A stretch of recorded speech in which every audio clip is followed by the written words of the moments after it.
Problema nyo din ba ito na sa paggamit ng inyong CapCut halos napakadami ng pro? Nang ibig sabihin nga ng pro ay babayaran mo yung paraan ng iyong pag-i-edit. Yung pinakabagong version ng CapCut, napakarami ng pro na talagang magbabayad ka para magamit mo ito. Katulad nga nung stabilize, nung reduce noise, remove background, yung mga yan ay binabayaran mo or babayaran mo yan para magamit mo. At ngayon nga ay ituturo ko sa inyo kung paano natin ito maibabalik dun sa dating version na hindi na tayo magbabayad sa pagtatanggal ng background, pag-stabilize. Kung gusto natin tanggalin yung mga background ng ating video, pwede nating tanggalin ng walang bayad, hindi siya pro, sa pamamagitan ng version ng CapCut na ating gagamitin. At ngayon nga ay ituturo ko sa inyo kung paano gagawin ito sa CapCut. Sana makatulong, panoorin niyo. Ito nga ginagamit ko na ito na CapCut, ito ay 13.7.0. So open natin siya para malaman natin kung nandito yung mga pro na ginagamit natin sa pag-i-edit. Ang ibig sabihin nga ng pro, pag ginamit natin ito ay ating babayaran. So open natin itong CapCut na ito para makita natin. Click muna natin itong video na ito. Tapos i-highlight natin. Titingnan natin yung remove background. Ayan, ito yung remove background. Click natin ito. Yung auto removal naka-pro, ibig sabihin ay kapag ginamit natin ito, babayaran natin ito. Click natin. Ayan, natanggal na nga yung background nung aking video. So kahit natanggal yung background niyan, kapag in-export natin siya, hindi yan mag-i-export hanggat hindi ka nagbabayad dyan sa pro na yan. Katulad nitong stabilize, naka-pro din ito, ibig sabihin babayaran natin yung stabilize na ito. Ang ibig sabihin naman ng stabilize, kapag shaky yung iyong video, natutulungan tayo para maging smooth ito. Click natin para makita natin yung stabilize. Ayan, i-adjust lang natin yan. Meron dyang minimal cropping, recommended most stable. Ayan, yan yung stabilize. At ganun din itong reduce noise na ito. Ito ay naka-pro din, ibig sabihin kapag ginamit natin ito, magbabayad tayo. Ang reduce noise naman ay nakakatulong para mas maging malinaw yung ating audio or yung sounds ng ating video. Para makagamit tayo ng libre, para hindi tayo magbayad sa mga pro na yan, ang gagawin natin ay magda-download tayo ng old version ng CapCut. At ganito nga ang gagawin natin sa pagda-download. Sundan nyo lang. Ang una nga natin gagawin ay i-uninstall muna natin itong updated version ng CapCut. Napakadali lang nito, sundan nyo lang. Okay, uninstall natin. Uninstall.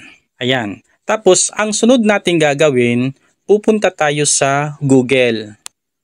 Tapos, search natin sa Google, CapCut Old Version. Okay, nandito na siya. Click natin, CapCut Old Version. Diyan sa CapCut Old Version na yan, makikita natin yung APK Pure. So, i-click natin itong APK Pure na ito.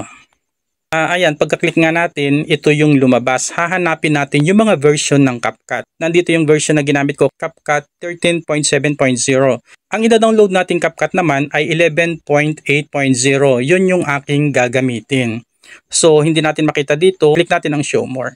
Tapos, hanapin natin ang 11.8.0. Ayan, nandito na. 11.8.0.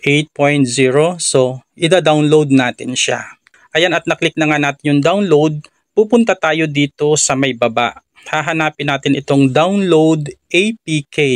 Ito yon. So, click natin itong arrow na ito. Nakita natin, download again. Ibig sabihin ay na-download ko na siya. Ang gagawin natin ay i-click natin itong download again para makita natin yung ating dina-download. So, details. At ito na nga, nagda-download na CapCut 11.8.0, itong nasa pinakataas. Ito yung old version ng CapCut na ating ida-download.